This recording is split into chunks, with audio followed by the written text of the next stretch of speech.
Well, award season is coming up, and obviously we must have the nominations first.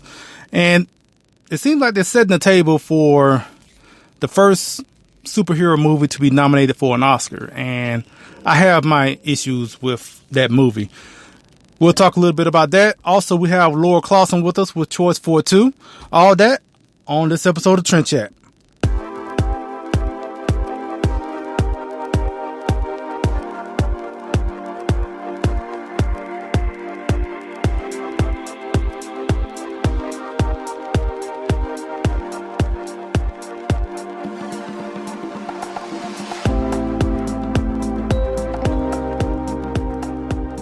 From the highways of America, here's the podcast where we talk politics, a little entertainment, some culture, and this and that from the road to your ears.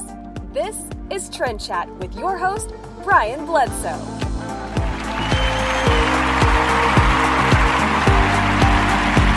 And welcome to another episode of Trend Chat. I'm your host, Brian Bledsoe. And if you want to connect with us, we're on Facebook, Instagram, Twitter, or Snapchat. It's all the same name at Trend Chat 24/7. So, first off, before we get into about the movies and everything, obviously I want to give my condolences to the Bush family and what has been going on, like with the funerals of George H.W. Bush, you know. And I guess one of the give my thoughts and I guess memories actually when it comes to George H.W. Bush is because he was a president when I was in I guess elementary, middle school around that time. And it's at that time I was into reading presidential biographies, and he was one of the few that I read. I remember reading most of them. And I remember Reagan. I remember, George H.W. Bush. And the fun thing about hearing, having the president in particular, because he's the only president that I could say his full name as easily as I can say my own. It just, it was just a product of him being the president and seeing the news, but not really, understanding the news at that time. I mean, like I said, I was in elementary and middle school. I mean, I guess one way to highlight as far as my thought process back then was, so I mentioned about reading these biographies. And so I remember reading Ronald Reagan. I remember reading George H.W. Bush, his biography, but I also remember reading George Washington, but also remember reading Chester Garfield. Garfield, I forgot his first name, but I remember Garfield. And it's funny, the only reason I even remember that is because I like the cartoon Garfield. And that drew me in to even want to read about the president. I know, stupid, I know, but that was the reason. And, but yeah, so that's my memory of the president. And like I said, we, definitely give our condolences to the Bush family. So before we get into, the movie and everything, let's, hear a word from my friends from the Founding Project. Hello, Trend Chat listeners.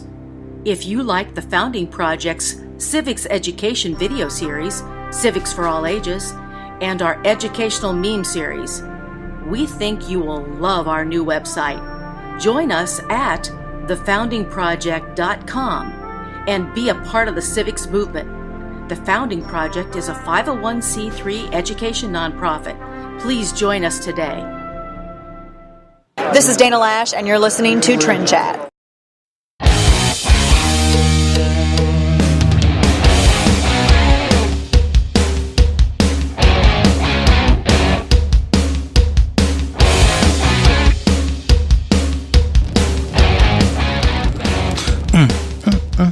All right, more cowbell. All right, so let's get into a little bit about these movies a little bit. Like I said, I'm not going to get into the whole nominations and break down all the movies. It's just one in particular, mainly because I talked about it before on previous podcasts. So I guess I want to bring this up because I think I probably mentioned that this particular thing is going to happen. So anyway, if you don't know, the Golden Globes had their nominations today, and one movie in particular was nominated for best, I guess, drama picture, and that movie was Black Panther. So if you didn't know already, well, I was going to go with that. Like I said, we've talked about Black Panther in a couple of interviews, a couple of podcasts, and I guess the thing I want that is kind of it irked me about this is that Black Panther is not even the best Marvel movie that came out this year, let alone one of the best movies overall. And first, well, you know what? Before we get into any of that, let's go ahead and give the disclaimer that I must give before everyone just say, "Oh, you just hating on Black Panther. You just want to be that, that guy to be all contrarian." Or whatever, or you just want to be that black conservative to appease the white folks or whatever like that. Anything. Here's a disclaimer for that is that, for one, I think Black Panther is a very good movie. I saw Black Panther maybe 3 times. I really enjoyed the movie. So it's not like I hate the movie. I think it's pretty good. My argument for this is that Infinity War was a head and shoulders a much better film. And that's where I'm looking at it. Like, Infinity War was great, and because of that, it feels like basically this is just symbolism over merit, really. It kind of goes back to when the whole Rotten Tomatoes and all the reviews. The reviews are just so over the top as far as saying how great this movie was. And I think the score was like in the 90s. I think it's still in the 90s. And okay, I think if they were honest about this, about the film, I don't think they would trash it, but I don't think they would say it was as great as they said it was. I think they would just, if you took the black aspect out of this movie, it'll probably be reviewed just like any other Marvel movie. So it'll still have high praise, but it won't be put on this pedestal as being so much better than the rest of the Marvel movies, because it really wasn't. It was really just your typical Marvel movie, which is good. Which I like Marvel movies. I have most of them. I watch them. I've watched them all. So it's not. To say that it is a typical Marvel movie is not a bad thing. But what I'm saying is that they saw Black Panther and just put it like in a whole nother category as better than all of them. And so, and I think that's what we have going on now with these nominations. I think it's also going to happen with the Oscars later on. I feel like it will probably be nominated for Best Picture. Or if not, it will be nominated. It would definitely be nominated for the new category that they put out. I think it's Best Popular Film.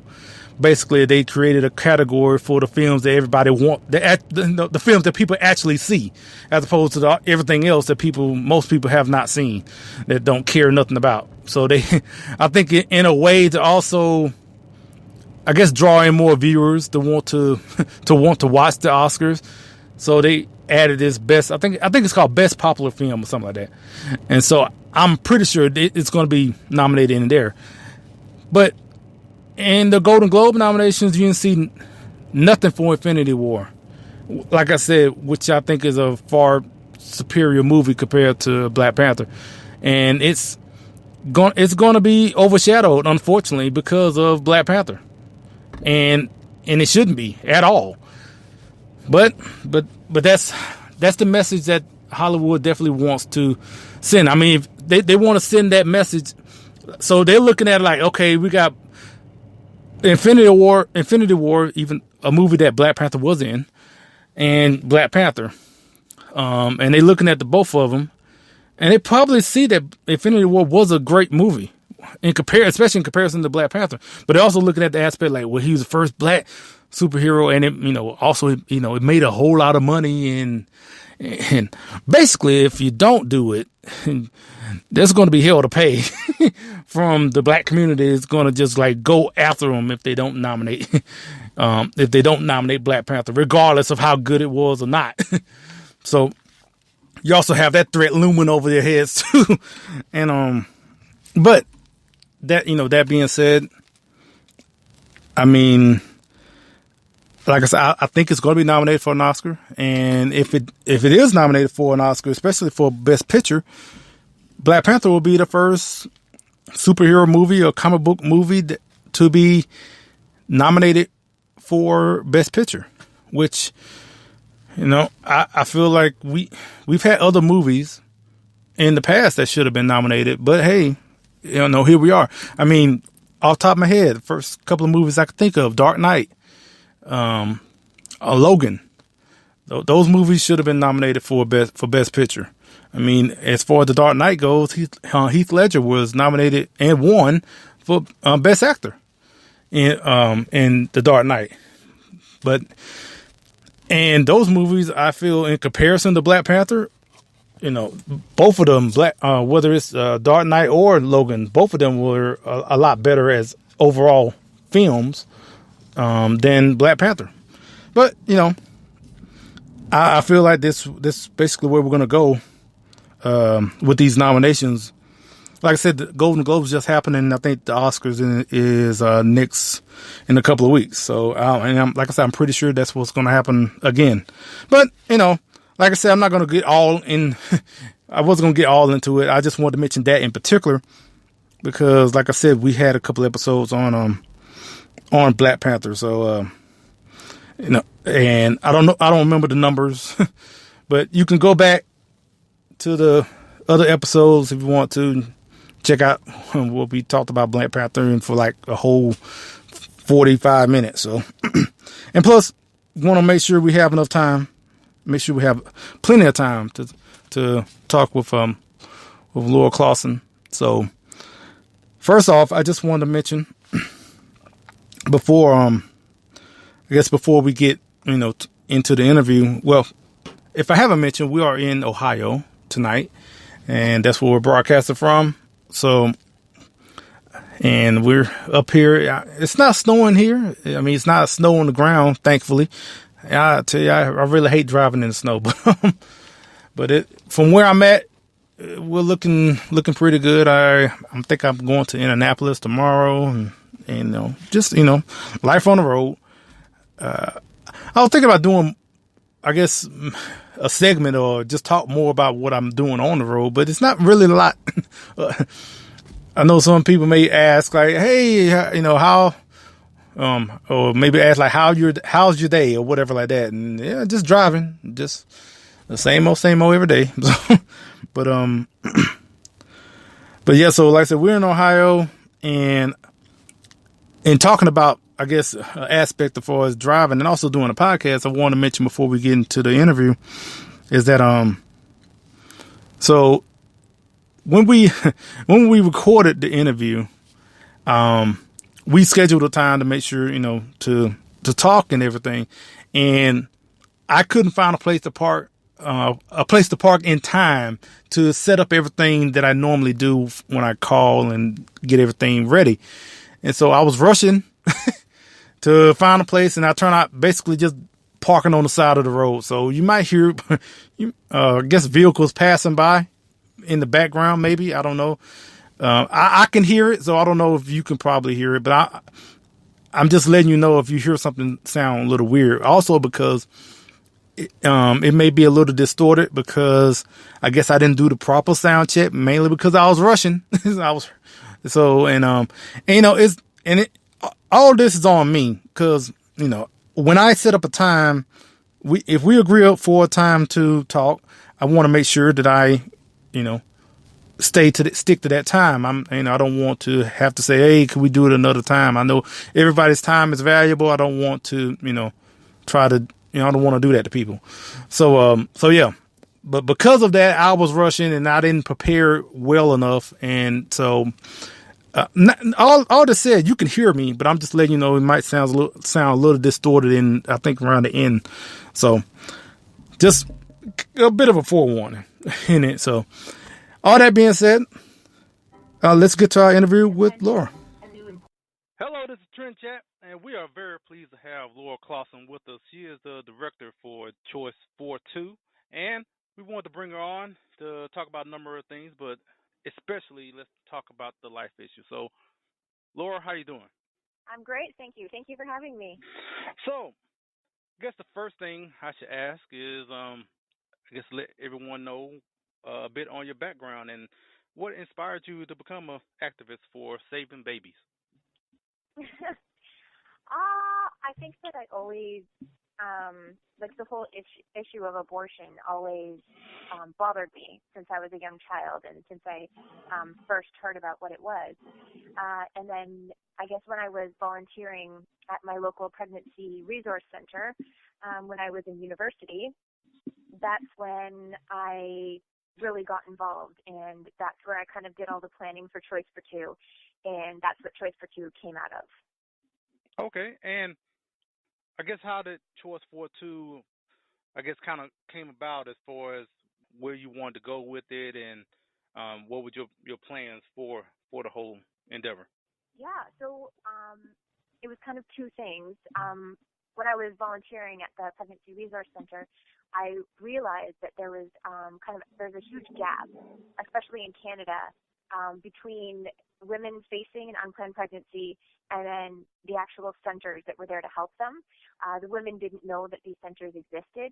And, nowadays when you need to find out anything, you go onto the internet to find what you're looking for.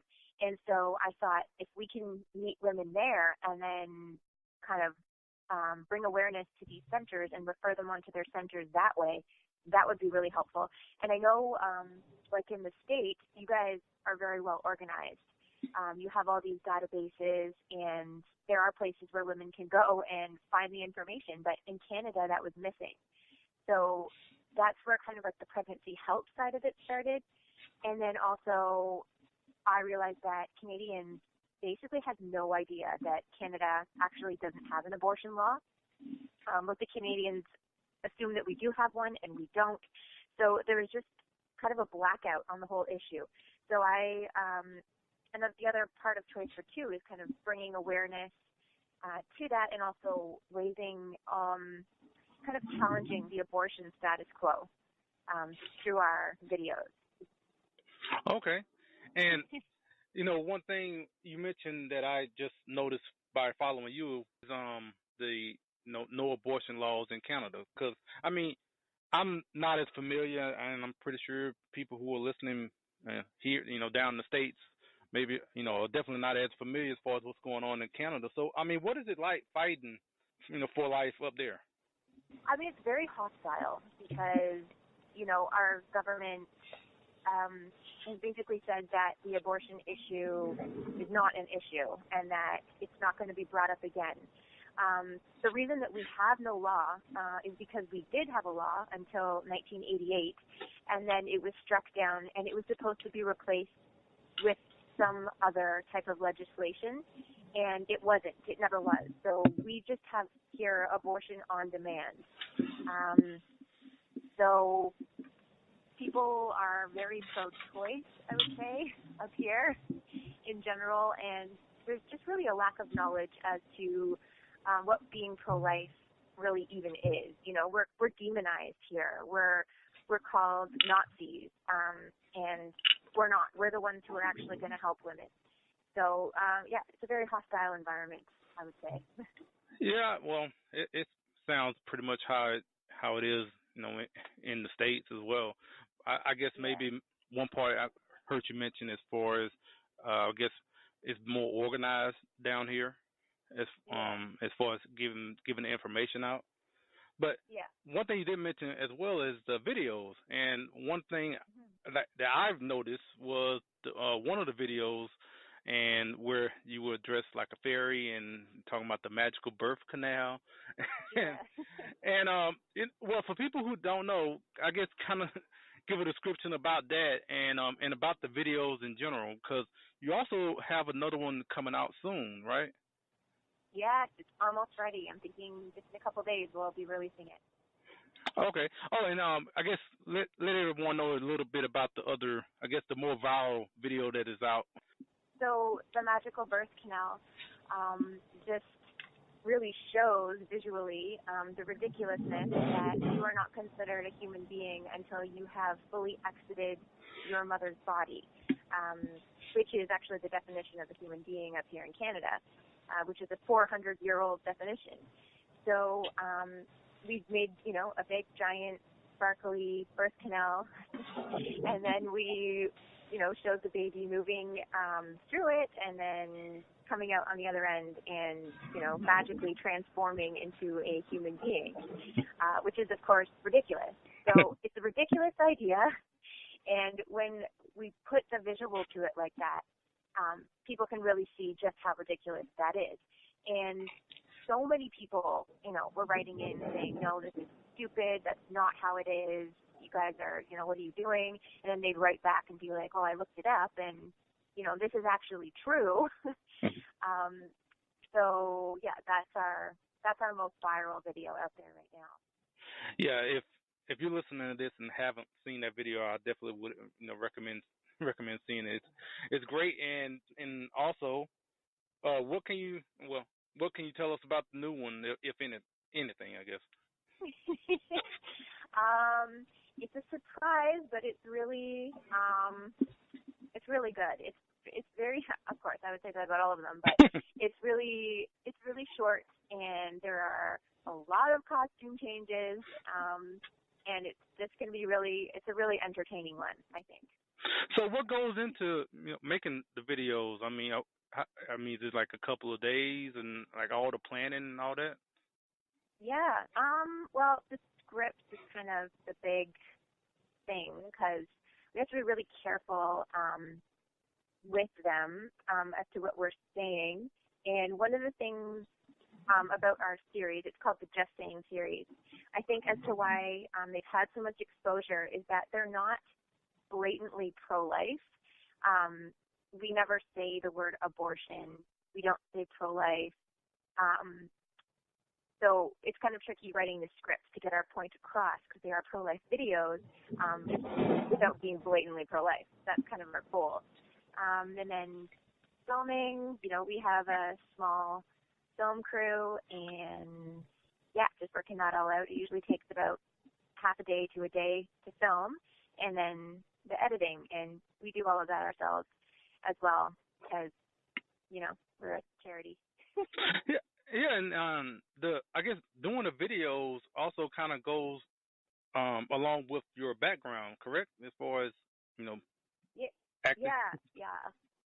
Yes, I have a background in theater and opera, and I've been working professionally for the past 10 years, kind of up until now, just taking a break from that to be doing this, and so that's kind of how that happened, because that's, I guess, just how I think and the kind of video I wanted to make. Hello, this is Brian Bledsoe, host of Trend Chat, also contributor at politichicks.com. Here to tell you about the new book called Politichicks, A Clarion Call to Political Activism, with over 300 pages from contributors like myself, talking about topics such as education, social issues, healthcare, the Second Amendment, and of course, activism. I encourage you all to check it out at politichicks.com, and is also available at Amazon and Barnes & Noble. Hey, what's up? This is Kai Jones, and you're listening to me on Trend Chat. Have your activism affected any work as far as being in theater? No, because I haven't attempted. Oh. I think, I didn't really go very public with Choice42 when I was still working in theater. Once 2 years ago, when I decided I was going to really focus on Choice42, I basically left and really got into it. So probably a lot of my theater colleagues didn't really even realize the extent to which I was involved. So now, I mean, I don't know. I'm not sure what the case would be if I was to try and go back and, get one of my theater jobs back. Have you heard from any former colleagues? Yeah. Yeah, for sure. Because, I work in theater, so a lot of my friends from there are really, really on the more liberal side of any issue, and especially abortion. And so, I mean, I have lost some friends over it, but for the most part, like my good friends who even don't agree with my stance on it, they know me as a person. They know how I am in general. So to see that I am so strongly, opposing their beliefs, we are actually able to have some good conversations about it, and it's been good. Okay. So, I saw recently a comment you made. I guess, I don't know if you were talking about the upcoming interview here, but just saying about how you get comments from Canadians when you do interviews in America.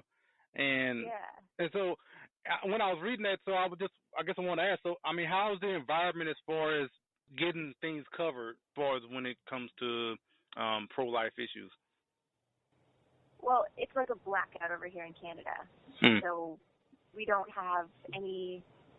We had one opportunity earlier this year. We went on a TV show called 18, which had national coverage, which was awesome. But that is it. That's the only Canadian coverage really that we've gotten, except for the mainstream calling us crazy. So we always, we really appreciate these opportunities from Americans. And then I guess you guys actually, most Canadians do listen to American material. So we're connecting with these Canadians who are, close to us, don't know we exist, and got to go all the way on an American show to let them know that we're here. Oh, okay. So, I mean, I'm guessing it's more of a more of an active suppression as far as not even wanting, this other side to even be heard going on up there. Yeah, like our March for Life in Ottawa every year, which, it's not as big as the one in America, but there's about 20,000 people-ish every year, and it gets zero media coverage. It's so irritating. Yeah, I mean, it's something to hear coming from you, where it, like you mentioned, where it's basically a blackout of any coverage.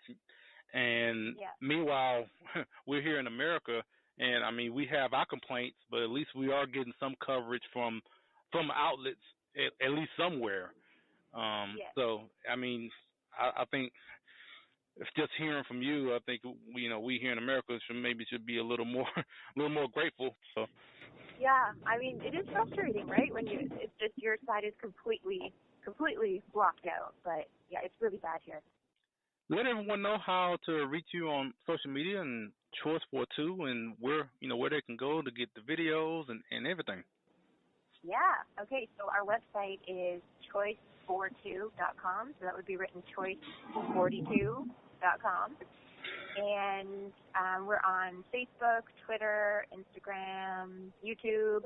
So every time we put out a new video, that's the other thing too, like our videos are censored a lot. So it's really helpful to us if people will kind of be aware of when we're releasing one and then share it and help us get the word out, because that's the only way we can spread our message. We're not allowed to pay to get our information out there on some of the social media platforms. So we really are counting on people to help us spread things organically. Okay, so so you're talking about, like, as far as YouTube and Facebook, you're not able to pay for any advertisement or anything like that? Yeah, on Twitter's made our entire account ineligible for promotion. I don't know if you heard, but that's happened to some live action. Mm-hmm. So that happened with their account. That happened with our account, which is funny because we are so small compared to them. So we can't pay they won't take our money so that we can get our message out there. Wow. And, yeah. Facebook is a little sneakier, whereas we'll get messages from people saying, I can't share your video, there's no share button, stuff like that. They'll make posts visible to us, but then everyone else says they can't see them, stuff like that. So, yeah. You know, it is amazing that just to think about where they're so afraid of this message getting out that they won't even take your money. I mean, this is nothing new, but I'm just saying, just to think about that, they won't even take your money because they don't want this side to even be heard, and that is just crazy. No, yep. So, one, thank you for all that you're doing, and I would say keep up the great work. Hopefully, you get some traction, and just keep growing, and who knows what's next. I mean, I guess let me ask, what are you having any future plans as far as expansion or doing other things with Choice42? Yeah, well, we're looking into it. We've actually had requests from a number of other countries now to start Choice42 chapters in their countries. So we're considering that. We're looking at how we could make that possible. But I guess people kind of like this more edgy way of bringing the pro-life message. So, yeah, we're looking into expanding, and we have a lot more videos coming down the line. So we're excited about that. Okay. Well, we'd love to have you back on to talk about all that when the time comes. Okay. Thank you so much for having me. Yep, and thanks to Laura for joining us. And, yeah, so, again, choice42.com. Check them out. And also when the new video comes out, we'll definitely want to post that because, as she mentioned, it's a little difficult up there to really get, I guess, to be seen.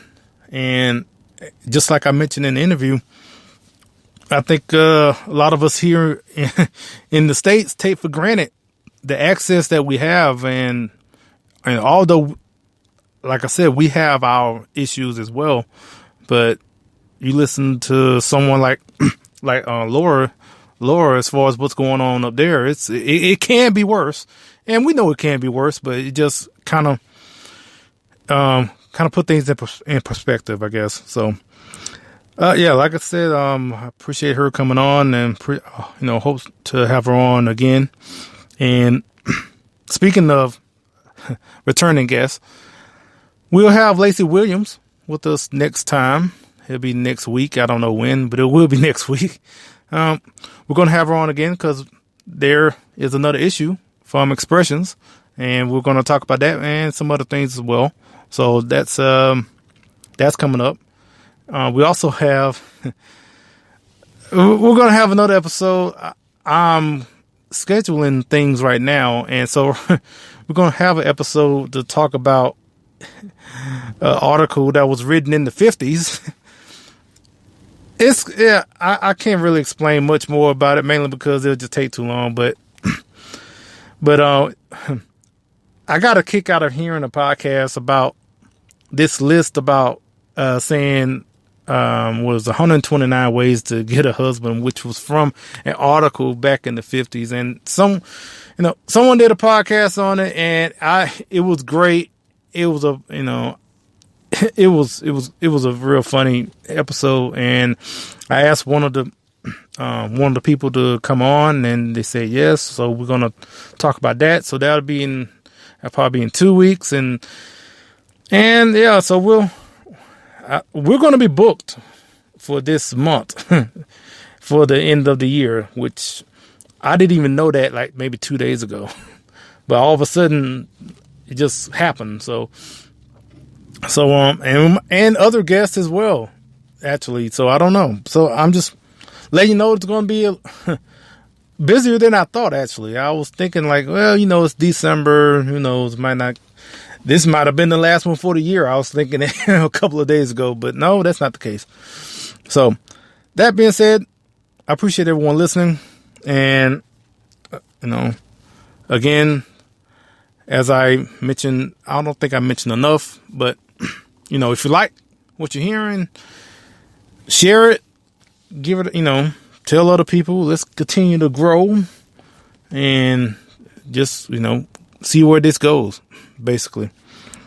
So again, and I will always say, I appreciate everyone listening. Appreciate you. Yes, you, that person that is listening right now. Yes, I appreciate you listening to Trend Chat.